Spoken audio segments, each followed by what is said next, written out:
consider the names of demigods like Lord Shiva or Lord Brahma to be equal to or independent of the name of the Lord Vishnu. 3. To disobey the orders of the spiritual master. 4. To blaspheme the Vedic scriptures or scriptures in pursuance to the Vedic version. 5. To consider the glories of chanting Hare Krishna to be an imagination. 6. To give some interpretation to the holy name of the Lord. 7. To commit sinful activities on the strength of the holy name. 8. To consider the chanting of Hare Krishna as one of the auspicious ritualistic activities which are offered in the Veda as 40 activities, Karma Kanda. 9. To instruct a faithless person about the glories of the holy name. 10. Do not have complete faith in the chanting of the holy name and to maintain material attachments even after understanding so many instructions on this matter. It is also an offense to be inattentive while chanting. Every devotee who claims to be Vaishnava must guard against these offenses in order to achieve the desired success, Krishna Prema. Once again, I thank you everyone for joining the Bhakti Sangha conference call today. Let us move to our next section, which is Srimad Bhagavatam class. May I know who all have joined this call? Hare Krishna. हरे कृष्ण राधे प्यारी माता जी, दंडवत प्रणाम। शिला प्रभुपाद की जय, गुरु महाराज की जय। Preetidasi from Charlotte. Hare Krishna. Hare Krishna, Preeti Mataji, Dhanavad Pranam. All glories to Srila Prabhupada and Gurudev. Thank you very much, Mataji, for joining the call and giving your association. Hare Krishna. Hare Krishna. Hare Krishna Mataji, Dhanavad Pranam, Srila Prabhupada ki jai, Guru Maharaj ki jai. This is Arvind Das from Chicago. Hare Krishna. Hare Krishna, Arvind Prabhuji, please accept my humble obeisances. All glories to Srila Prabhupada and Gurudev. Thank you very much, Prabhuji, for joining the call and giving your beautiful association every day. Hare Krishna. Hare Krishna, Radha Priya Mataji, please accept my humble obeisances. Srila Prabhupada ki jai, Guru Maharaj ki jai. This is Aditi Devi Dasi in Canada. Hare Krishna, Aditi Mataji, please accept my humble obeisances. All glories to Srila Prabhupada. Thank you very much, Mataji, for joining the call and giving your association. Hare Krishna. Hare Krishna. हरे कृष्णा, राधा प्यारी माता जी, दंडवत प्रणाम। श्रील प्रभुपाद की जय, गुरु महाराज की जय। This is Shyama Gauri devadasi from Charlotte. Hare Krishna, Shama Gauri Mataji, please accept my humble obeisances. All glories to Srila Prabhupada and Gurudev. Thank you very much, Mataji, for joining the call. Hare Krishna. हरे कृष्णा माता जी। Hare Krishna, Radha Pyari Mataji, Dhanavad Pranam, all glories to Srila Prabhupada. This is Vinita Gandharvika Devidasi from Texas College Station. Hare Krishna, Gandharvika Mataji, please accept my humble obeisances. All glories to Srila Prabhupada and Gurudev. Thank you very much, Mataji, for joining the call. Hare Krishna. Hare Krishna, Radha Pyari Mataji, all glories to Srila Prabhupada and Guru Maharaj. My humble obeisances to you and all the devotees. This is Krishna Kumari Devidasi from Rana. Hare Krishna, Krishna Kumari Mataji, please accept my humble obeisances. All glories to Srila Prabhupada and Gurudev. Thank you very much, Mataji, for joining the call. Hare Krishna. Hare Krishna Mataji, Dandavat Pranam. All glories to Srila Prabhupada. All glories to all the assembled devotees. This is Sushmita from Canada. Hare Krishna, Sushmita Mataji, please accept my humble obeisances. All glories to Srila Prabhupada and Gurudev. Thank you very much, Mataji, for joining the call. Hare Krishna. Hare Krishna Mataji, Dandavat Pranam. All glories to Prabhupada. All glories to Guru Maharaj. All glories to assembled devotees. This is Mohini Lakshmi from Detroit. Hare Krishna, Mohini Lakshmi Mataji, please accept my humble obeisances. All glories to Srila Prabhupada and Gurudev. Thank you very much, Mataji, for joining the call. Hare Krishna. Hare Krishna. Hare Krishna Mataji, Dandavat Pranam. All glories to Srila Prabhupada. All glories to all the assembled devotees of this divine group. Jagat Guru Srila Prabhupada ki jai, Radha Damodar ki jai. This is Pooja Arora from Haridwar. Hare Krishna Mataji. Hare Krishna, Pooja Mataji, please accept my humble obeisances. All glories to Srila Prabhupada and Gurudev. Thank you very much, Mataji, for joining the call. Hare Krishna. Hare Krishna Mataji, all glories to Sri Guru, all glories to Srila Prabhupada, all glories to Bhakti Sangha Japa, all the devotees. I am Pramiti from London, UK Mataji. Hare Krishna Mataji, please accept my humble obeisances. All grace to Srila Prabhupada. Thank you very much, Mataji, for joining the call. Hare Krishna.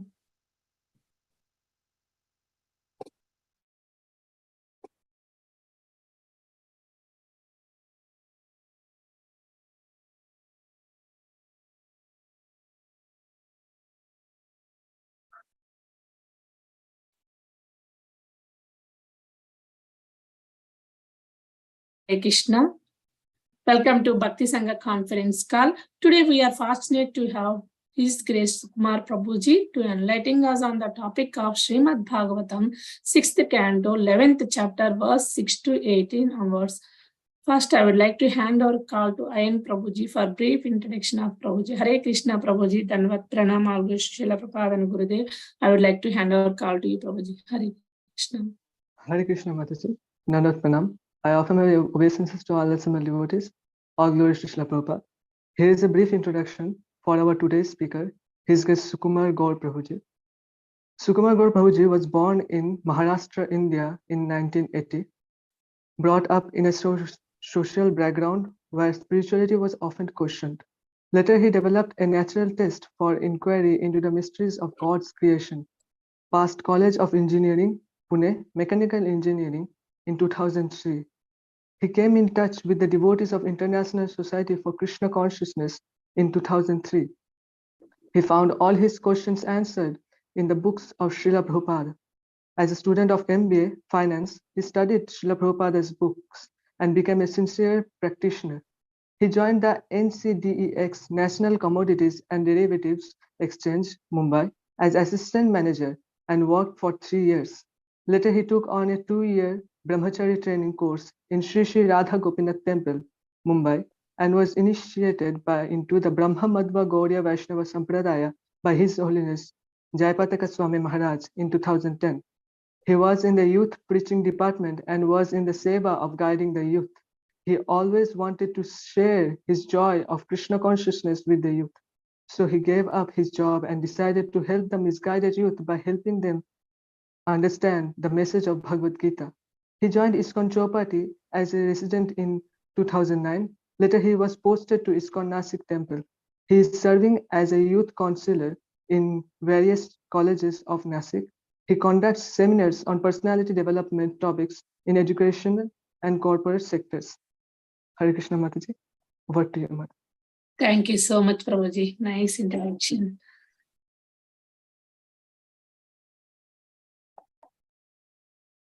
Hare Krishna Prabhuji, Dandavat Pranam, all goes to Srila Prabhupada. Thank you very much for giving your valuable time and association to us this morning and enlightening on the topic of Srimad Bhagavatam. I would like to hand over call to you, Prabhuji.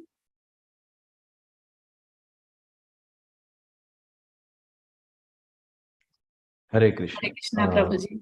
Welcome to Thank you. Am I audible, Mataji? Can you Yes, hear me? Prabhuji. Okay. Hare Krishna.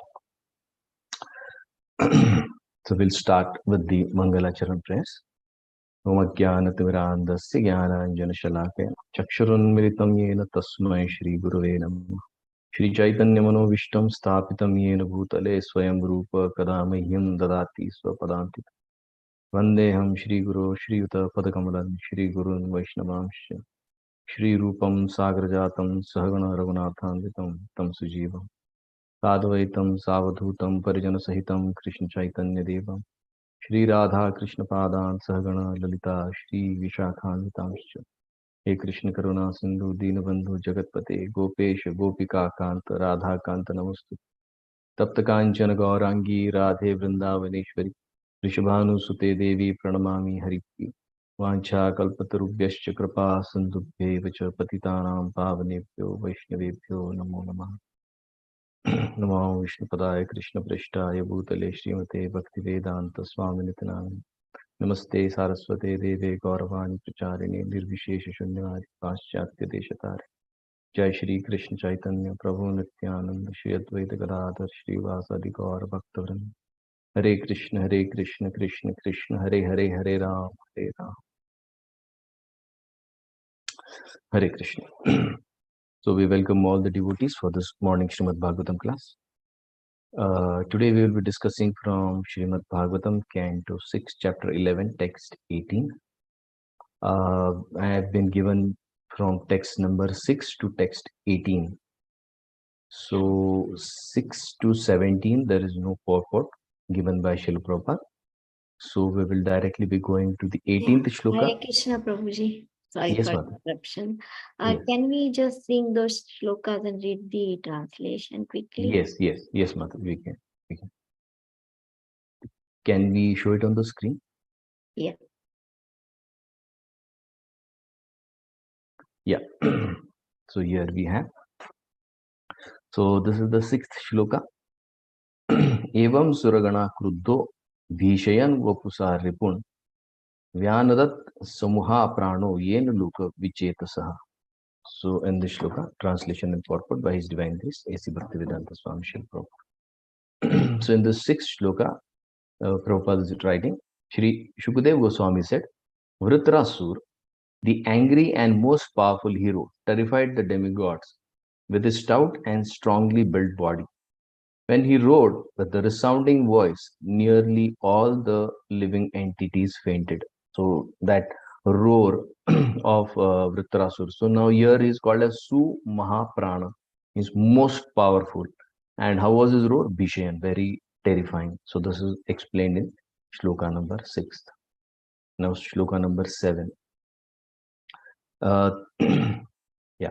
Tena devagana sarve vritra visfo vai nipetur murchita bhumo yatheva shanina hata. Here Srila Prabhupada is writing, when all the demigods heard Vritrasura's tumultuous roar, which resembled that of a lion, they all fainted and fell to the ground as if struck by thunderbolt. So how loud the sound was is now explained in this chapter. They all fell to the ground. Not just they fell, but they also fainted. That was the power of his sound. Shloka number 8. Mama Ratapadabyam Surasainya Aturam निमीलितक्षं रणरङ्गदुर्मद गां कम्पयन् उद्यतशूल ओजसा नलां वनं यूतपतिर्यतोन्मद. So the translation is,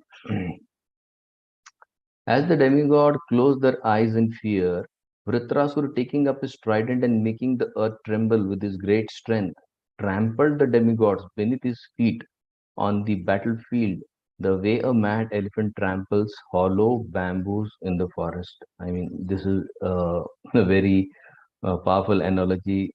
What is the strength of an elephant and what is the strength of a hollow bamboo in the forest?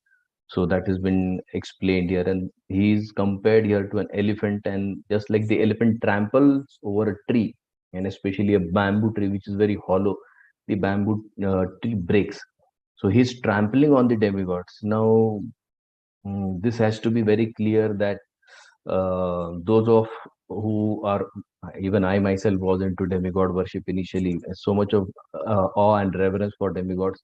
But here all those same demigods are being trampled, not just neglected or been offended, but that trampled by the feet of Vritrasur. So the analogy is befitting, showing the power of Vritrasur in shloka number 8. विलोक्यतां वज्रधरो अत्यमर्षित ससद्रवे अभिद्रवेत महागदां चिक्षेपतम् आपतितं सुदुस्सहां जग्राहवामेन करेण लीलया. So the translation is, seeing Vritrasur's disposition, Indra, the king of heaven, became intolerant and threw at him one of the great clubs, which was extremely difficult to counteract. However, as the club flew towards him, Vritrasur easily caught it with his left hand. Now, Indra became angry since his people, he is the leader of the Devatas, so his people are getting trampled and crushed. So he loses his temper and he throws a club at Vritrasur, which is one of his most powerful and potent weapon. But Vritrasur just catches it in his hand and again throws back with his left hand. Now, why left hand is used? Because left hand is supposed to be very weak, and when something is caught by the left hand and held very powerfully, it means that for that person this thing is very, very insignificant. So the throwing of Indra's most powerful weapon was very insignificant before Vritrasura. This is explained in the shloka. Shloka number 10. Sa Indra Shatro Kupita Brisham Taya Mahendra Vaham Gadayoru Vikrama Jaghan Kumbhastala Unnadam Hridetam Karma Sarve Samapujayan Nripa. Translation by Prabhupada. O king, can we show it on the screen? The translation. Yeah, thank you.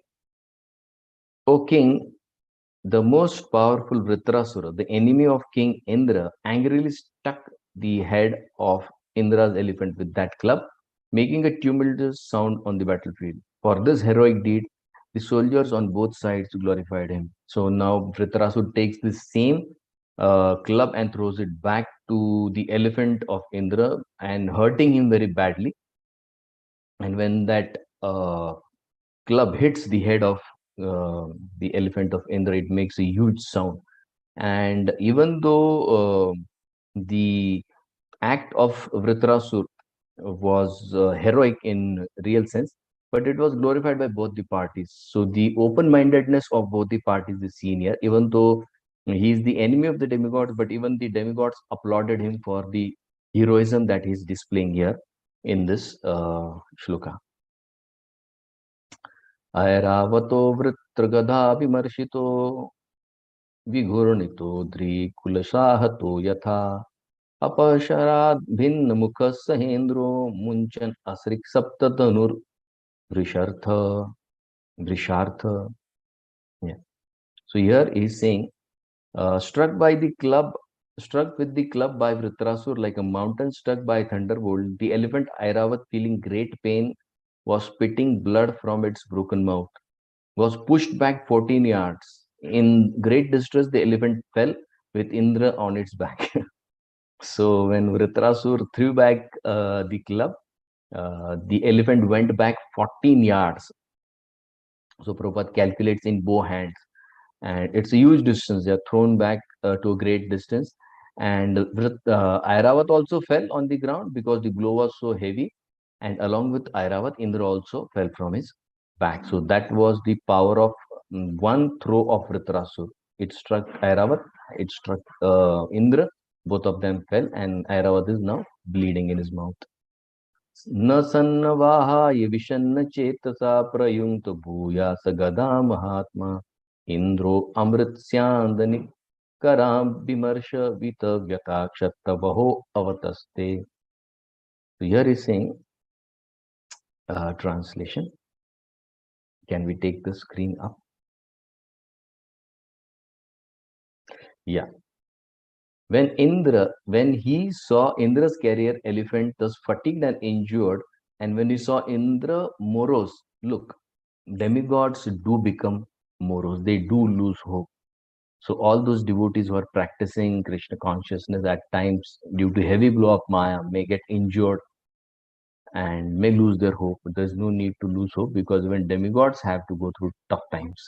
So here Indra has lost his hope. Indra became morose because his career had been harmed in that way.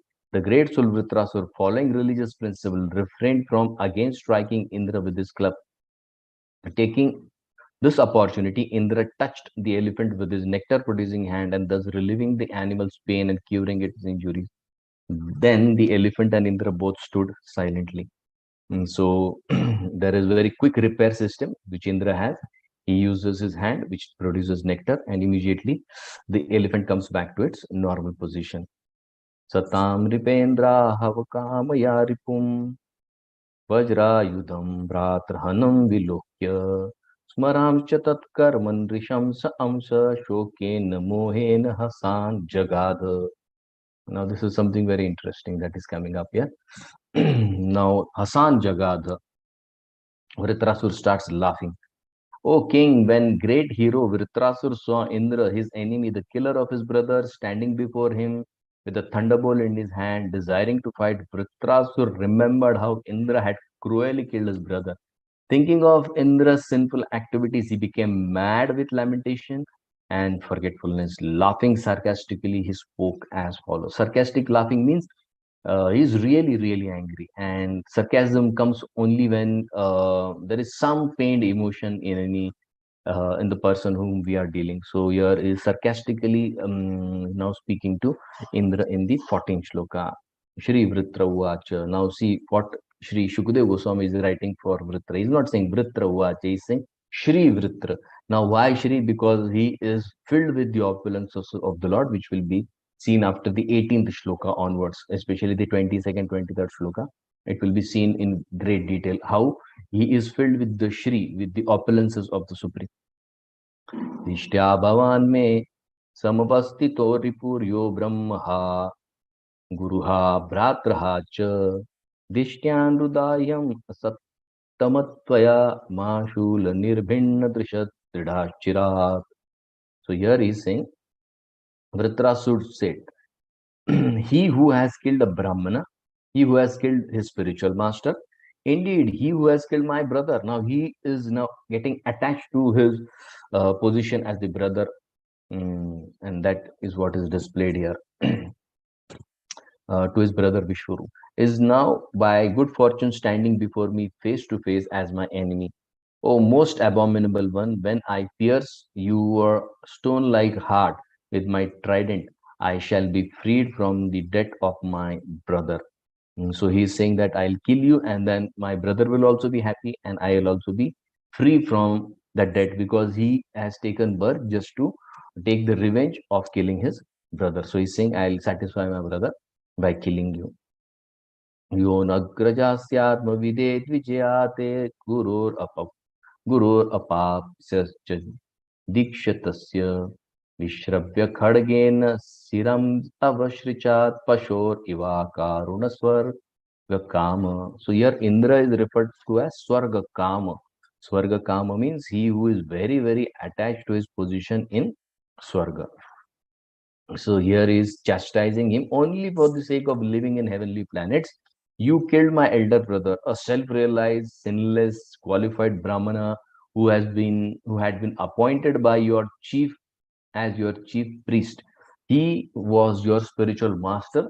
But although you entrusted him with the performance of your sacrifice, he didn't come on his own. He was called, and that is why he's saying your sacrifice. He did for your betterment. You later mercilessly severed his head from his body, the way one butchers an animal. So he was dependent on you, and even after being dependent on you, you butchered him like an animal who is dependent on his master. The master kills him. So this is what he's angrily saying.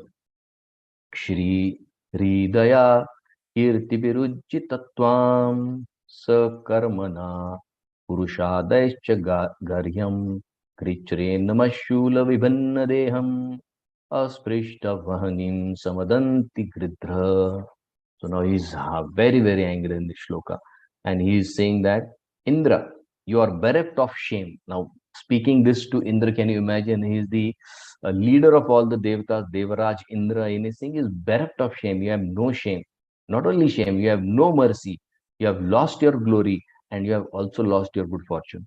Deprived of this good qualities by reaction of your fruitive activities, you are condemned to be condemned even by man-eaters, Rakshasa.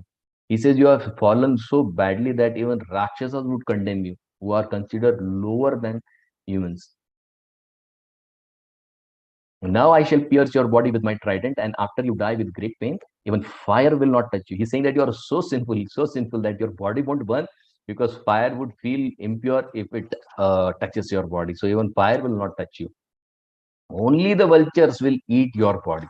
So he's saying only the vultures who are lowest among the birds will come and touch, because you are also lower, they are also lower, so it is okay for them to eat you. 17th shloka. Anye nuye tveha drisamsha agya yad udyastra praharanti mayam terbhutanata saganan nishata trishula nirbhinna galer vyajami. So here in the 17th shloka, he's saying cruelty is not come now in you. He's saying you are naturally cruel. By default, you have the setting of cruelty, because all the past events that has happened, not only killing his brother, but there are also past events which Vritrasur is remembering that Indra has done. So he's saying, being cruel is your habit. You are naturally cruel now. It has become your second nature. If the other demigods, unaware of my prowess, follow you by attacking me with raised weapons, I shall sever their heads with this sharp tridents. With those heads, I shall perform a sacrifice to Bhairav and the other leaders of the ghost along with their hordes. So if seeing me alone, if you and your people try to fight me, I'll make sure that everybody is killed and I'll offer their bodies to Lord Bhairav as a sacrifice to please him and his ghost followers. And then today's final shloka.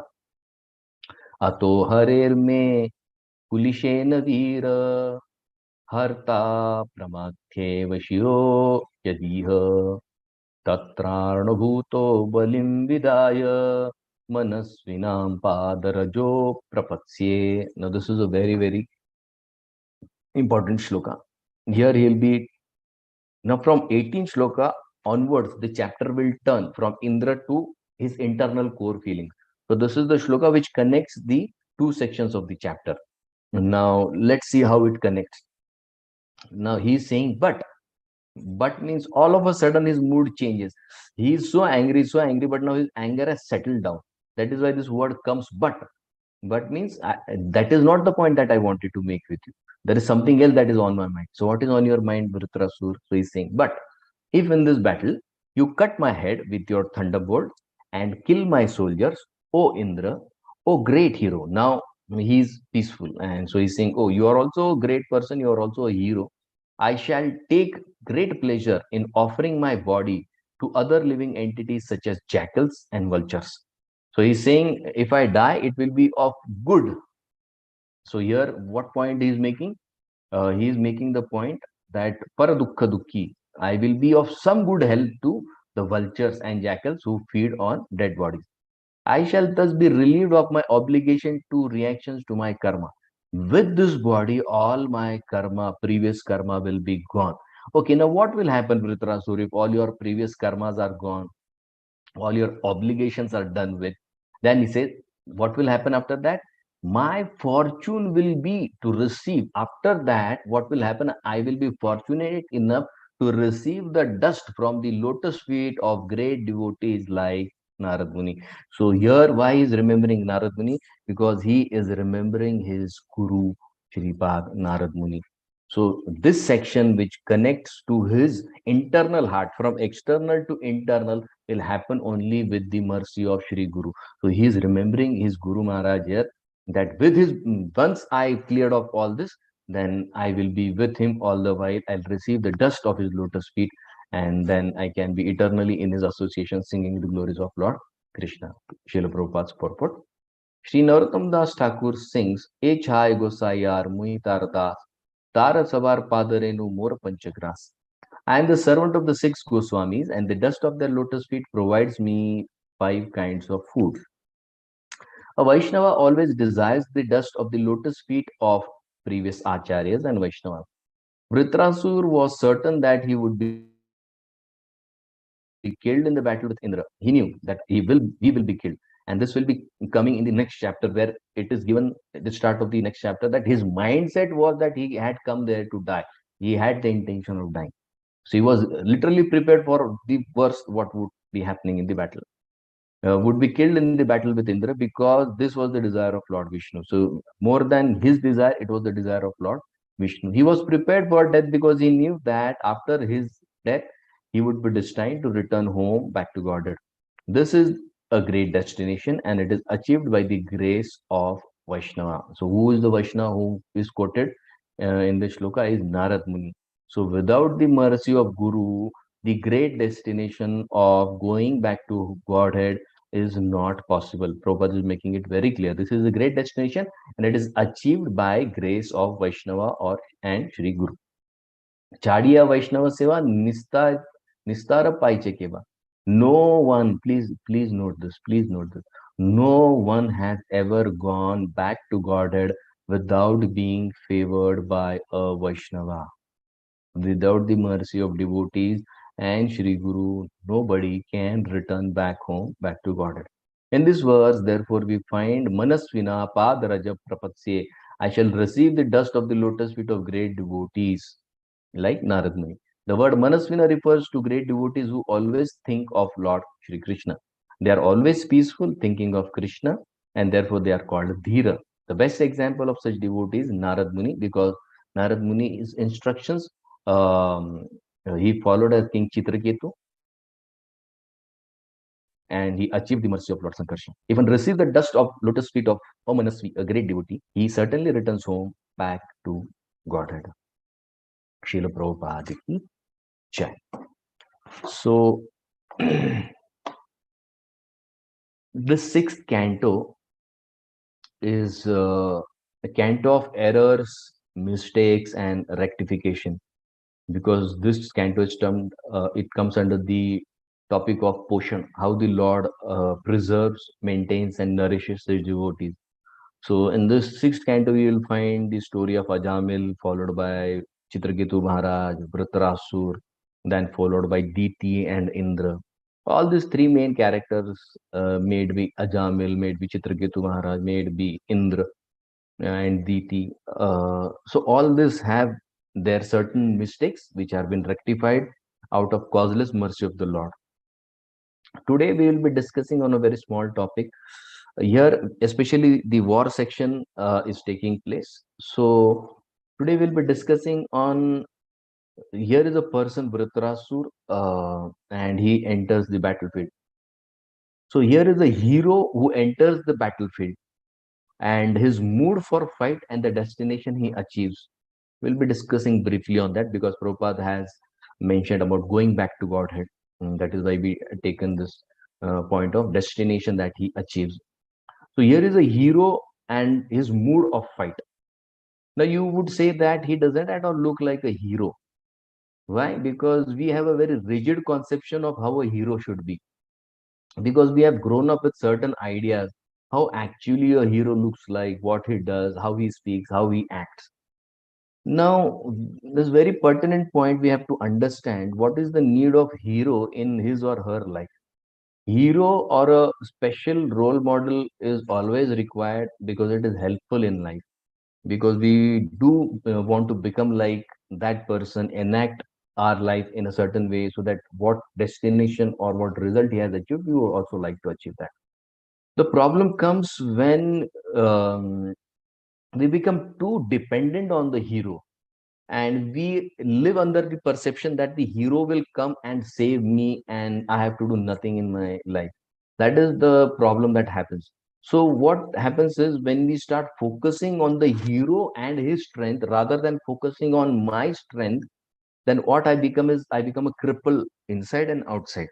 And then I'm always praying, send somebody, send some help, send this, send that. Why? Because what capacity Lord Krishna has given me, my focus has shifted from my capacities to his capacity. So here Vritrasur is a non-stereotype hero.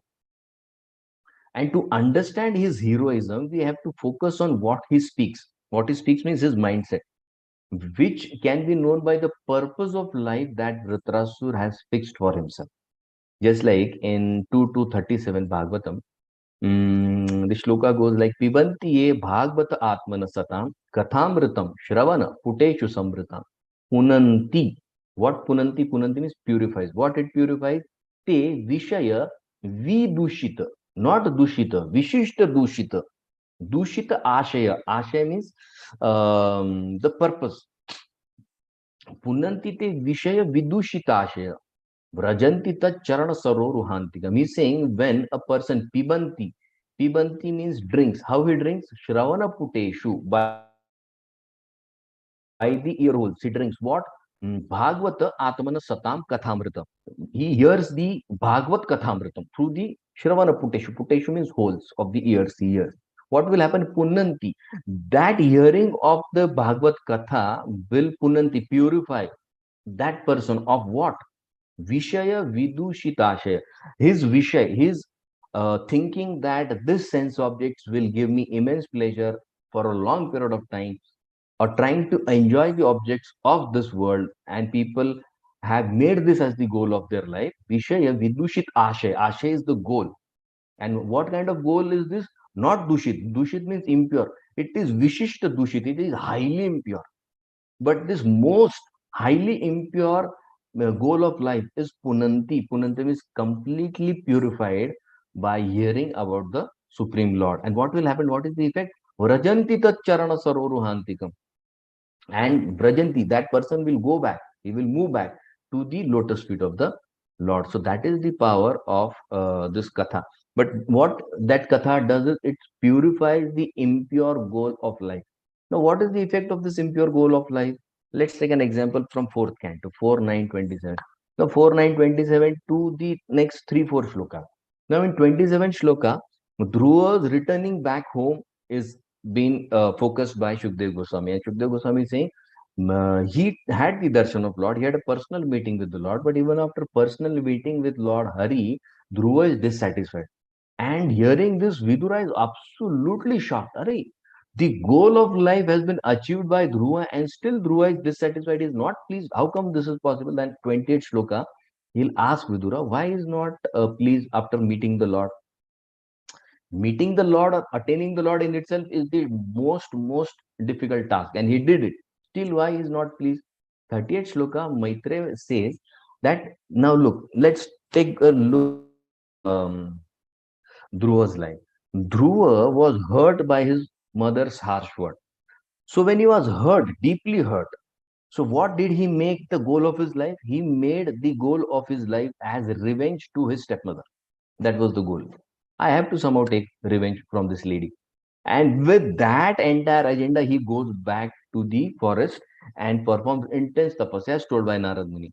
And the tapasya fructifies in 6 months, and he sees the Lord face to face. Now, when he sees the Lord face to face, his vidushit ashaya, his impure goal of life, is so badly crushed, that when the Supreme Lord Varadaraj, who is giver of the best benediction, comes before him, he feels so ashamed that what have I asked from the person who can give me anything and everything of this creation and far beyond the creation.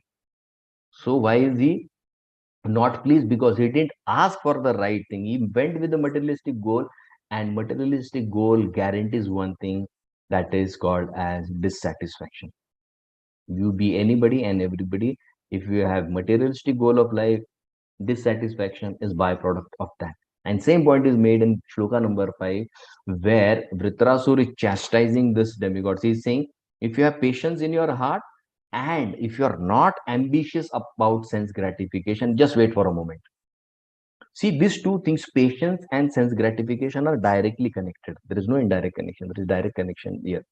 See, any person whose mind is filled with possessiveness or thoughts of enjoyment about a place, circumstance, event, thing, person, to that degree he will lose his patience. A child who is attached to a toy, if you don't give that toy, the more he is attached, the more quicker he will lose his patience. And this is highly found in today's youth. Very quickly they lose their patience because they are highly attached. And this exact same point he is saying, Vritrasur, if you have patience, you wait till I come and I kill all of you.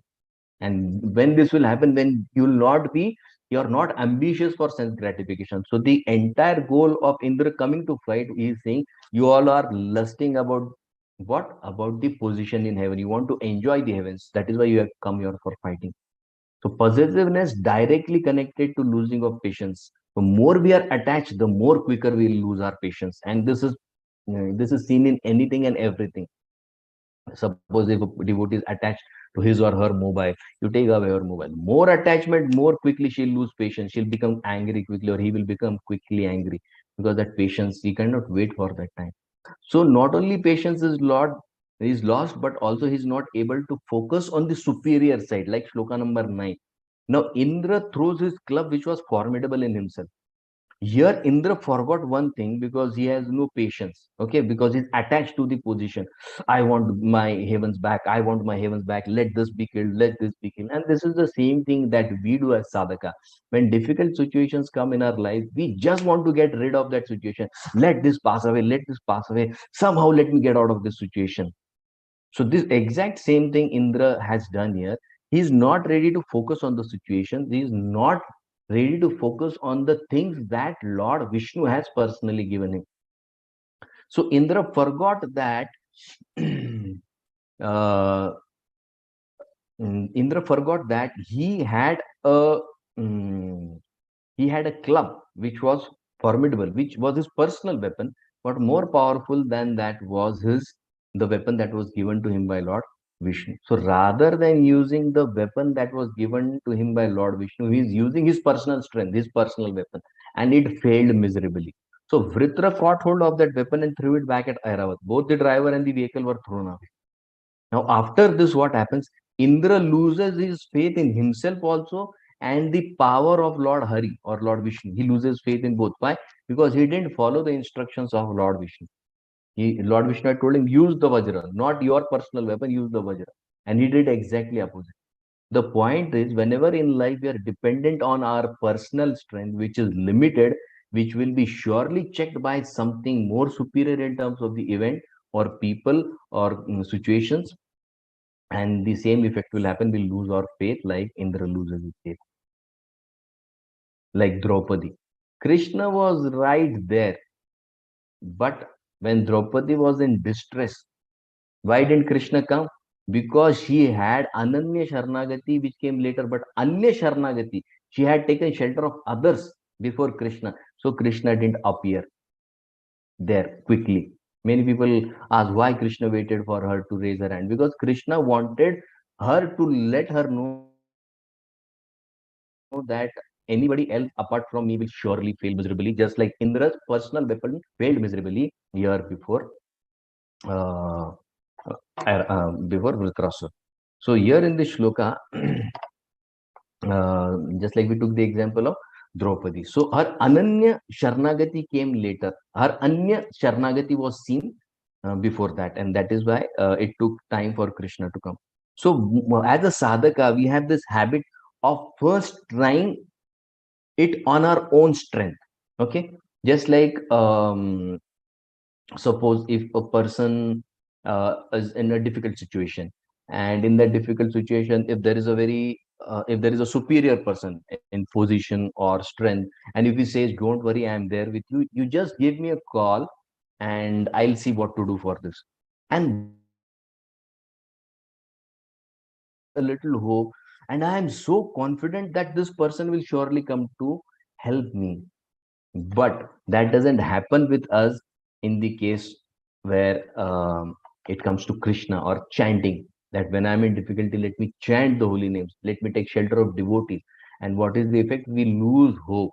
We ourselves have to get up and start again once we lose hope. Please understand this point. Most of the time, devotees break down thinking that where is Krishna? Why Krishna has done to me? Even these things happened to Arjuna. We read Bhagavad Gita. But Krishna gave him strength by giving knowledge. But Arjuna himself had to stand up again and fight. Krishna didn't fight on his behalf. Similarly, even if we lose hope, we have to get back and start again. What to speak of we sadhakas? Let's take from the life of our own Gaudiya Acharya, His Divine Grace Bhakti Siddhanta Saraswati. When his Guru Maharaj, Gaur Kishore Das Babaji Maharaj, and his Divine Father, Bhaktivinoda Thakur left, he was totally broken. For 1 day, 2 day, 1 month, 2 months, no, for 2 years, he lost hope. He wasn't doing anything for 2 years.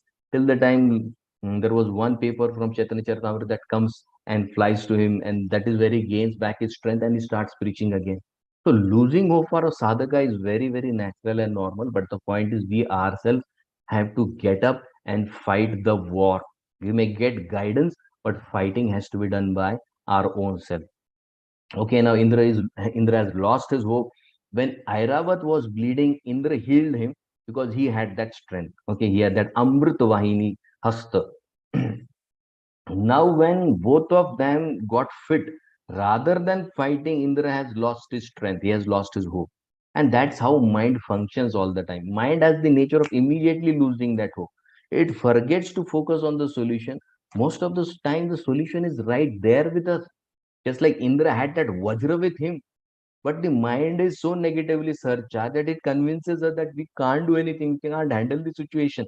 It will stay like this forever. In World War II, when Japan attacked America, The soldiers thought that this war is going to continue like this forever and we can never return home. And the fight took between America and the soldiers who were on the Pearl Harbor naval base. They started jumping and committing suicide. They tried committing suicide. Some of them actually died, and it was only a matter of few days that the war stopped. Point is, mind convinces us that this situation will stay like this forever. When the solution is right there, war stopped in few days. But mind convinces us. So we need that association of devotees. So Indra stands aside as if everything is over now, nothing can be done. When Vritrasur sees this, now Vritrasur is a gentleman, he's a thorough gentleman. Okay, this is where heroism comes into picture. He's a thorough gentleman. He doesn't attack Indra. But previously in the previous chapter, if you see, the demigods attacked the demons when they had lost their Senapati. So they attacked him, and which was against the against the conduct of war. Now, Indra initially failed to follow the war conduct. But Vritrasur, under trying situation where his people have run away, he alone is there. But still, he is following the conduct of war, and he's waiting for Indra to get up and start fighting. So Kshatriya should never fail to give shelter. Now, Vritrasur, mind you, he is also Kshatriya. He is a powerful Kshatriya. Indra is also powerful Kshatriya. But here he is ready to give shelter. I'll wait till you recover. But Indra didn't wait previously. Just like in case, now one of the reasons why Lord Ram was angry with Vali, because Lord Ram's nature is Sharnagati Palaka. Anyone who comes and surrender, he will take care of him. But when Sugriv took shelter of Vali, rather than giving shelter to Vali, he bait him away and threw him away of the kingdom. So Lord Ram became very angry because king is supposed to be representative of the Supreme Personality of Godhead. And Lord Ram absolutely didn't like this because this was not what was supposed to be done by the king. So till the 12th shloka, Indra has lost hope. Vritrasur is not attacking him. Now 13th to 17th shloka, Vritrasur now sees Indra. They both are in a state where they are seeing each other. Now Vritrasur starts chastising Indra like anything. 13th shloka, Vritrasur remembers the past sinful activities of Indra. Now, if you read Srimad Bhagavatam and if you read Mahabharata, if you compare this same pastime, this same pastime is there in so many Puranas. You'll find the same pastimes in other Puranas also, even you will see in Mahabharata also. But the difference between Mahabharata or Puranas and Srimad Bhagavat is, in Mahabharata, Indra is the hero and Vritrasur is the villain. Why? Because their dharma, artha, kama, moksha, these are the targets. If a person is successful in achieving something, he is supposed to be successful. But Srimad Bhagavat is not that kind of shastra which depends on dharma, artha, kama, moksha, because dharma proichita kaitava. This is kaitav dharma. And Srimad Bhagavat is the prema shastra. It will focus more on internal than the external. What are the internal sentiments? Are they relating to Krishna? Are they related to service to Krishna and the devotees? If that is that, then that devotee is successful, even though he is materially completely unsuccessful. So for this, we need to understand the heart of all the characters in Srimad Bhagavatam. So Vritrasur is chastising Indra. 14th shloka, he says, Indra, you are a stone-hearted person. Why? Simply because you are ungrateful to the person who helped you achieve what you wanted by becoming your guru. He was not only Guru, but he was a Brahmana. Not only Brahmana, he was my brother. 15th shloka is saying, you appointed him as your Guru and priest. He did everything for your sake, and you are so ungrateful that that attachment, strong attachment to your welfare, you couldn't tolerate a little welfare of the demons, and you killed my brother. And that is where he is very angry. 16th and 17th shloka, he becomes even more harsh. Harsh words are used as punishment. But here Vritrasur, when he's chastising Indra, is very cautious about the effect, because Indra has already lost hope. So if the tone is too negative, he may not fight at all. And here, after the 18th shloka, it will become clear that Vritrasur has come to fight exclusive for the purpose of living back to Godhead. So he has to give up the body, and without giving up the body, he won't be able to go back. So he is so balanced. He wants to incite the passion in Indra, but at the same time, he is also making sure that Indra is corrected. That aspect of correction also has to be noted. So he's concerned about his own purpose of going back to audit, but at the same time, he's also concerned about the correction. Now, why he wants to correct Indra?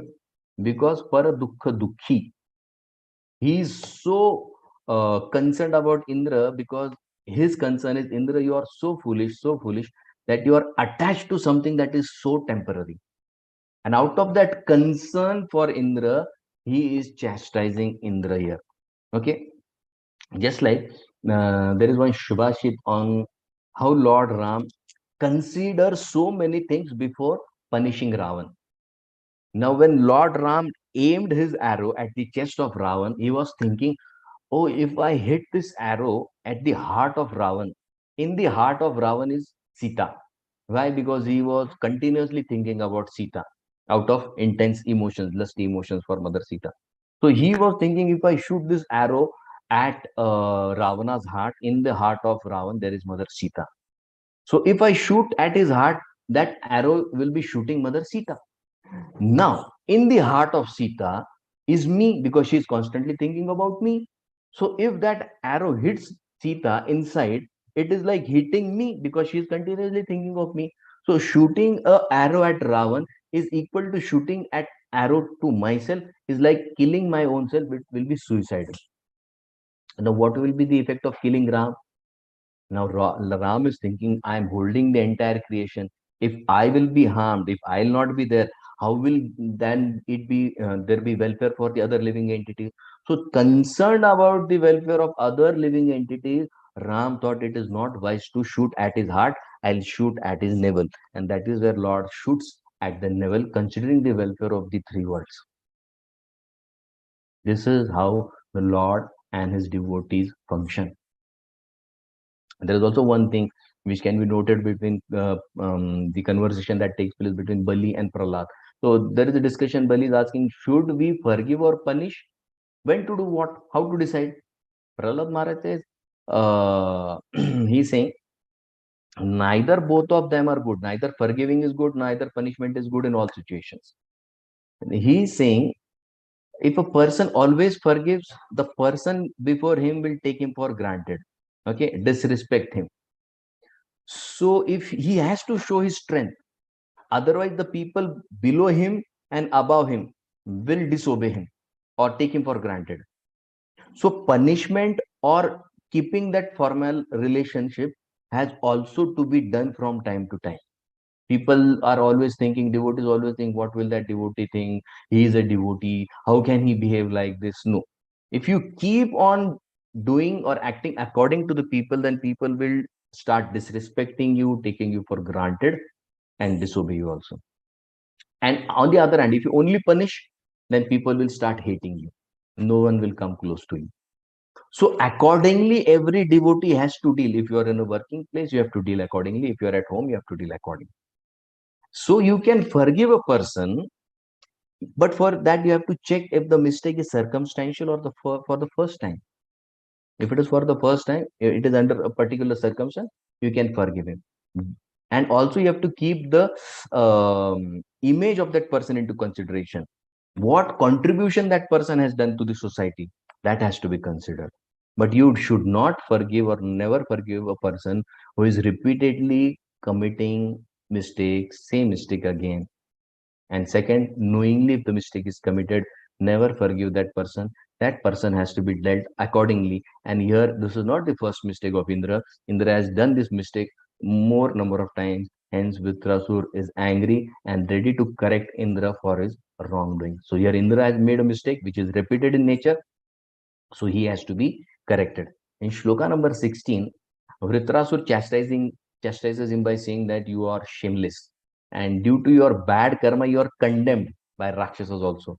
And fire will not touch your body. So very harsh words, harsh language, Vritrasur, just to incite him and also correct him. Both agendas are taken into consideration. 17 Shloka, he said, if the demigods attack me, I will sever their heads and offer them to Lord Bhairava. Now, in the entire 17 shloka, he is very powerful and strong. Kshatriya mood is been seen.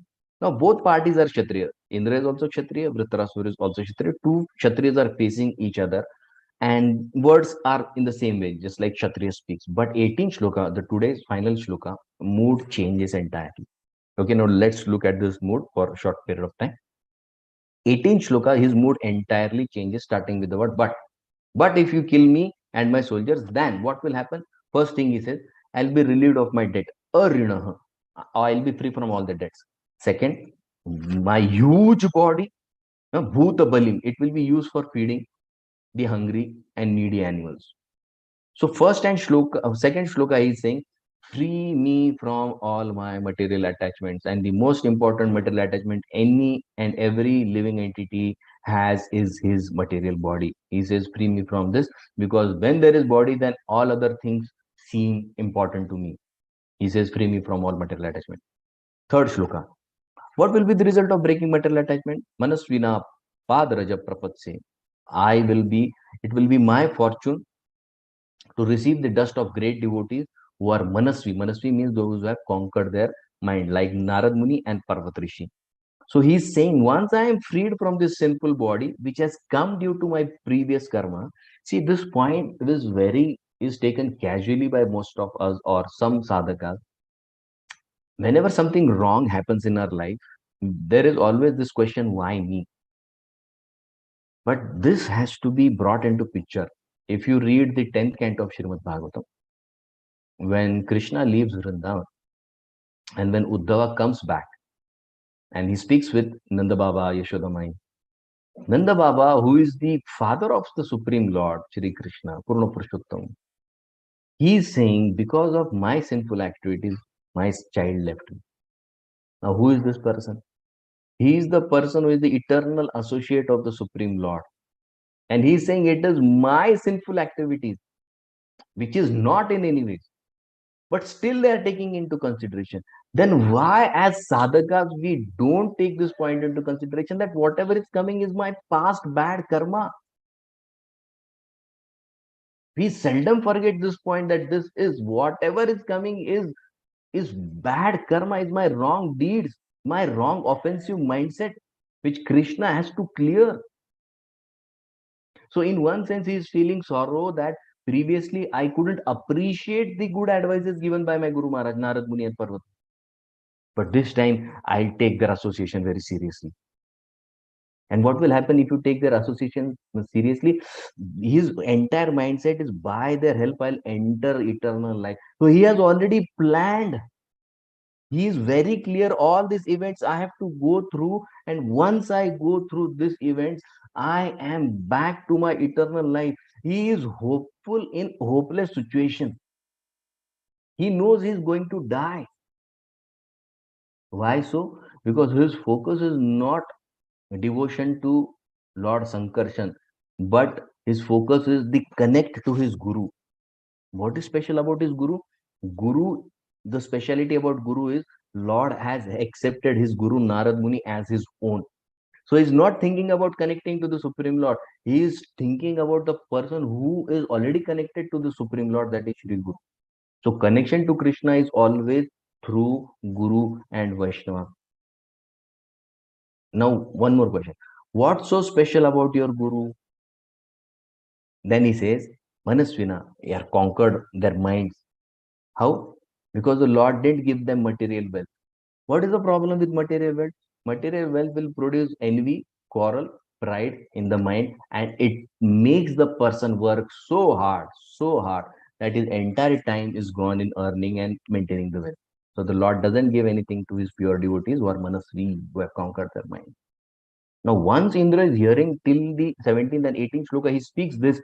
He is shocked. Indra is shocked. His vision of seeing Vritrasur is completely changed. When he hears Vritrasur, he feels that this is what I should be speaking. I should be aspiring to become devotee of Lord, and he is speaking that I want to go back to the Lord. Utter surprise. Surprise for what? Seeing the eagerness of Vritrasur for returning back to God. There is sudden change of mood in Indra. He is surprised by Vritrasur's devotion. Now, point is, why did the Lord hide Vritrasur's devotion for so long? Because the Lord has planned for every devotee's glorification. Every devotee's glorification. There is one Mataji in Radha Gopinath temple, and that Mataji, simple lady. She was from MP, Madhya Pradesh, and she was the main leader for the garland making team. So the entire garland making procedure started under her, and she was there from day one. And entire life she was like mm, doing that one seva with wholeheartedness.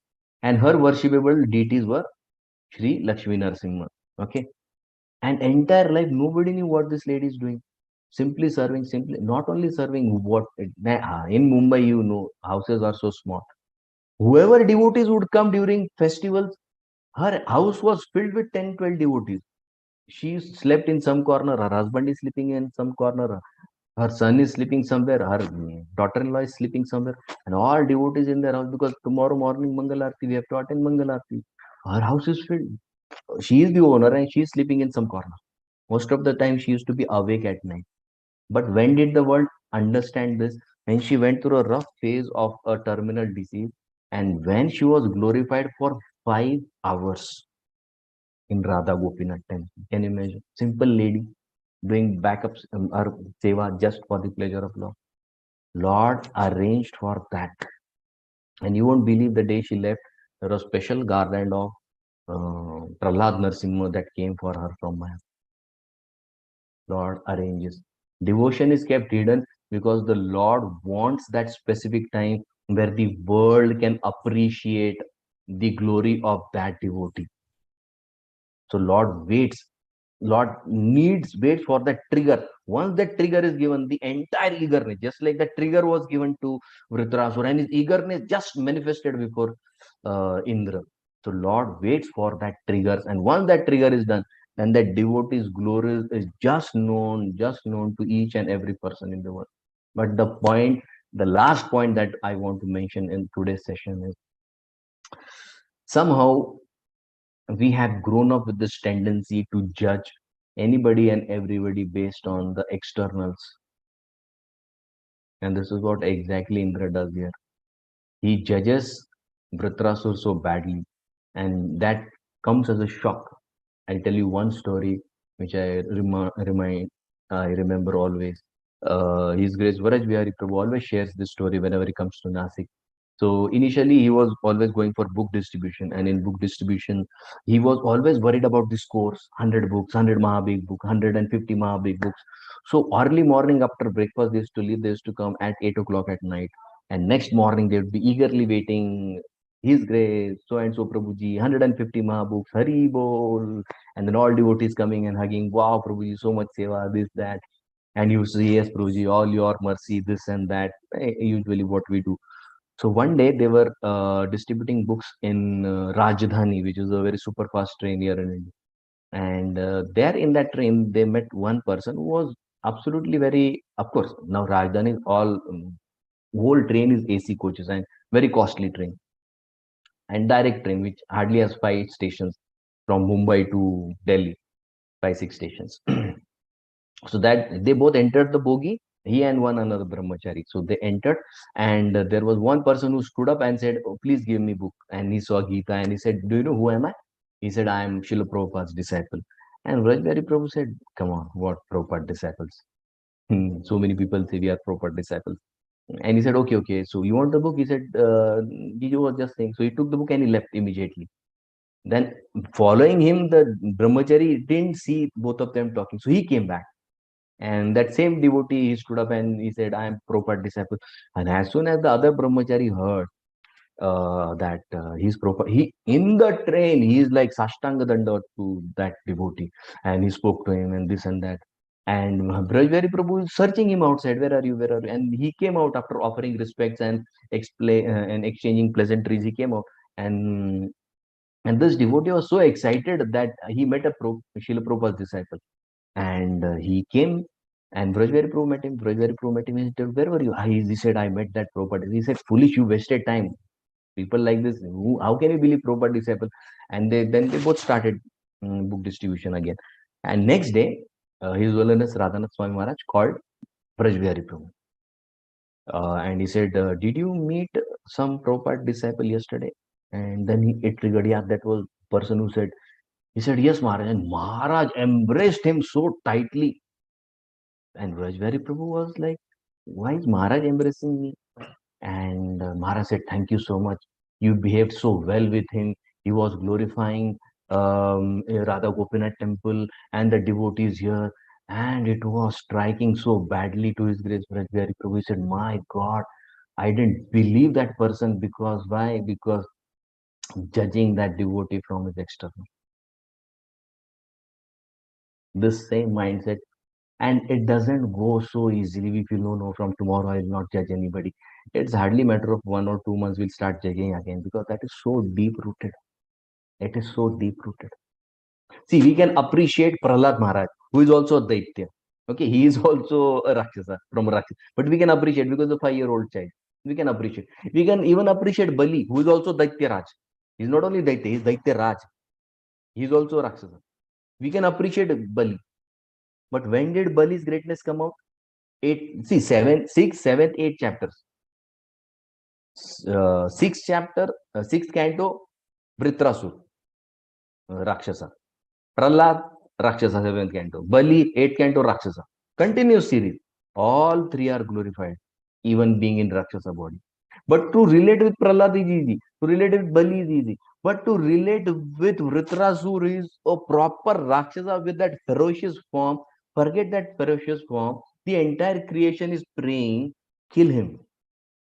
Not only Devatas, even great sages are praying, kill him, get rid of him. This is the thing that has been prayed. Can you imagine? The mindset is so deeply rooted in Krishna that nothing is bothering Vritrasur. He is so focused, so focused.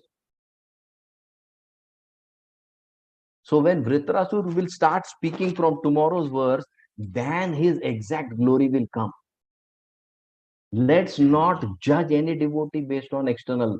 I heard one story from Shruti Dharma Prabhu. When the Manor temple was closed, there was one person was so shabby, and he used to come to temple every day, even when the temple was closed down by the government. And he used to come, sit, chant, and sit with devotees and go. It did for a long time. And one day he asked the devotees, why are you all so worried? Then all the devotees, what to tell him is such a fool. He was very shabby. But one devotee told him that the temple is closed down by government, and we are searching for somebody who could help us meet Margaret Thatcher, who was then the Prime Minister of UK. And he said, only this much. I can help you meet her. Everybody shocked. How can you look so shabby? Then devotees didn't believe him. But Shriti Dharma Prabhu, just check it out. And his very close friend, who was a barrister, a very senior advocate, was directly connected to Margaret Thatcher. And he arranged an appointment for devotees to meet Margaret Thatcher. Can you imagine? But everybody was just judging him based on his external. And the entire event, how did this event start of Vritrasur? Indra disrespecting his guru. Who is this guru? Is ordinary person. Every day he comes and sits. One day if I don't respect, what happens? So most of the time, the Lord keeps his close devotees hidden so that they remain ekanta. They are focused on his loving service. They don't get affected by material things, name, fame, position. So the point is, we can understand a person's heart only when we hear from him, and which we'll be hearing from the 18th shloka. So in this entire section, let's learn only one thing, that before we say something to any devotee, let's learn that one thing of waiting for. We are not saying if somebody is wrong, don't correct him. Wait for that short period of time, which can save the breaking up of the relationship or hurting a devotee. And after that, if we speak, then in the entire day or month or years, we are feeling guilty about that. So better is what? Wait for that time. Just don't come to any conclusion. Let's spend some time and then come to conclusion. And the 18th shloka, Padaraja. They carry, this pure devotees, they carry the Lord in their heart, and they are filled with the power of heart of Lord Shri Krishna. Then Indra has this one question: what is the point in worshipping Sri Krishna if he doesn't give material benefit? The point is, the real mercy of the Lord is he destroys our shelter in material life. That is the real mercy. Not wealth is not the mercy. Destroying the shelter in material things and objects and people, that is the real mercy. So I'll end with this one point. But what happens is exactly opposite. When Krishna takes away that material shelter, devotees are like left, right, center, giving blow to Krishna. We are chanting, we are doing this for you, and you don't understand our emotions and you don't understand our needs. Why? Because that entire support system, the entire fallback option system has been destroyed by Krishna by breaking that dependence. But if this thing could lead to one element, dainya, humility, then that dainya will lead to prema.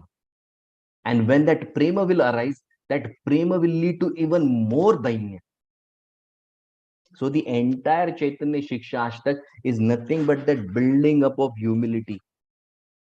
From Trinadapi Suni Chena to Ashleshava Padartha, you see the grade of humility increase.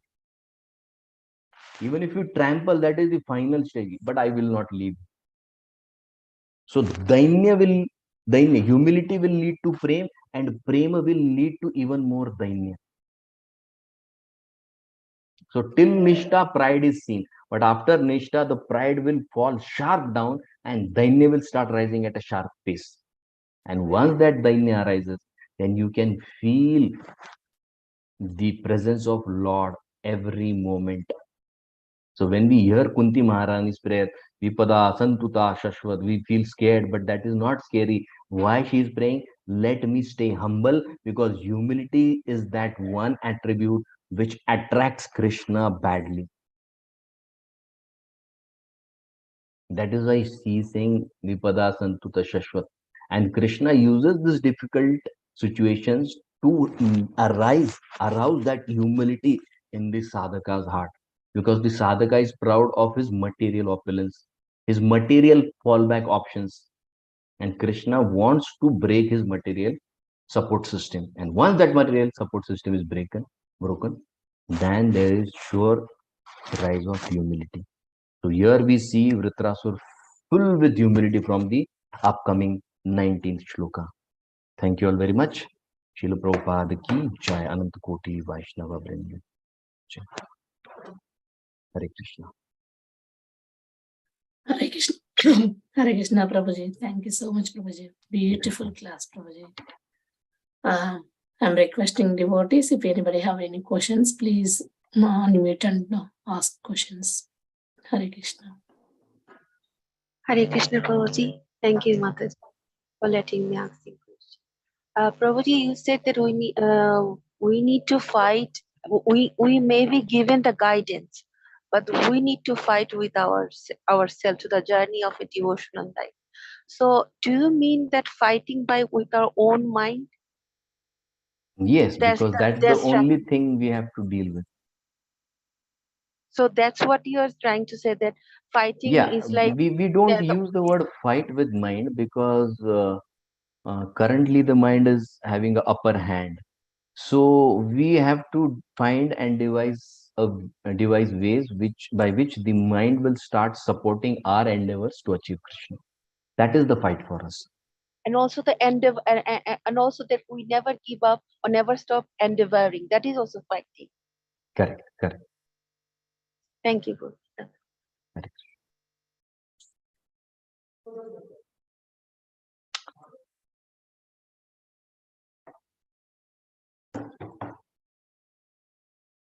Okay, Mataji. I think nobody has questions. We can end the session. Mataji, unmute yourself, Mataji. Radha Mataji, unmute. Yeah, Mataji. Thank you, Mataji. Mataji, there is one more raise hand just now. Okay. Yeah. Go ahead, Mataji. Riya Mataji, with your question. Hare Krishna, Prabhuji. Thank you for the lecture. Prabhuji, how can we differentiate between humility and low self-esteem? Okay. Yes, both of them look same. Okay.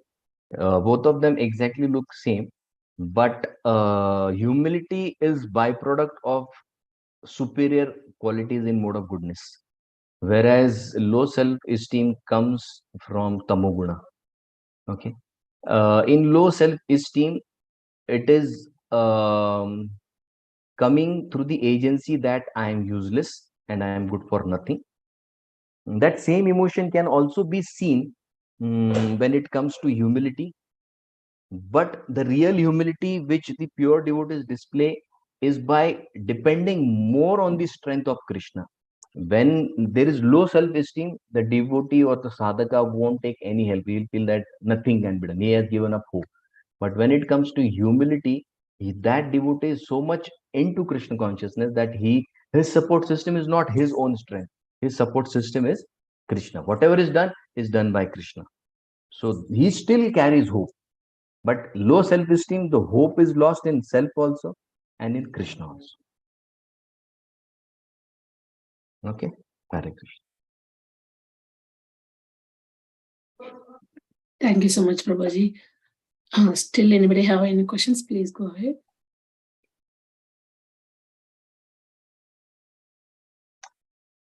Okay. Okay, Prabhuji, if nobody have questions, we can end the call, Prabhuji, with your permission. Thank you so much, Prabhuji. Here there is a question. For enlightening class today, we are very grateful to you and we look Mataji, there is one question, it seems. Yeah, in the chat. Please go ahead, Prabhuji. Yeah. Here, it's the realization. What mercy to have your... one question, does Indra become a pure devotee in time, or is he just showing Leela for our behalf? Yeah, all the time, most of the time, in any pastime, or till the end of the tenure of Indra, mostly he is always a karmanishta sadhaka. He's a bhakta who is more, he's doing bhakti also, but his bhakti is more for what? So that he gets material facilities more, or he wants to continue getting that facility. So speaking of Indra, he will, there is very less chance of his becoming a devotee. But here he is used as an example to make us understand the power of attachment to material things. So Indra surely is used as an example, and his becoming a pure devotee is really challenging because that facility is not available for him to become a pure devotee. He is continuously surrounded by too much enjoyment. So too much enjoyment also one cannot become a fixed up devotee, and too much suffering also one cannot become a fixed up devotee. That is why this balanced aspect is so very important. So please, devotees, understand this point. If you have a very happy and routine life, please understand there is no better mercy of Krishna than this. We may feel this will happen, then I'll take to Krishna conscious seriously. Don't ask for that. That steady routine life can take us far, far greater heights. Because there is little suffering, there is little enjoyment, there is a balanced aspect, and we can go to great height. But if there is too much suffering, we cannot handle because we are not on that stage, and too much enjoyment, we cannot think of Krishna. So balanced lifestyle for devotees who are having good karma and they're able to practice at a natural and a good pace, think this as a great mercy of Krishna. So this is my understanding. Okay, Mataji? Yeah, thank you, Prabhuji. Yeah, thank you so much, Prabhuji, for highlighting class today. We are very grateful to you and we look forward to your association again and again in the future. Let's pay our obeisance to Prabhuji. Srimad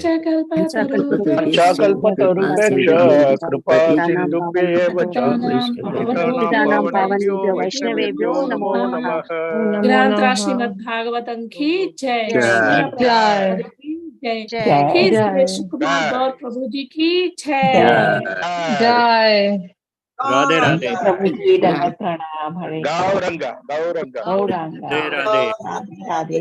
Hare Krishna. Thank you everyone for joining today's Srimad Bhagavatam.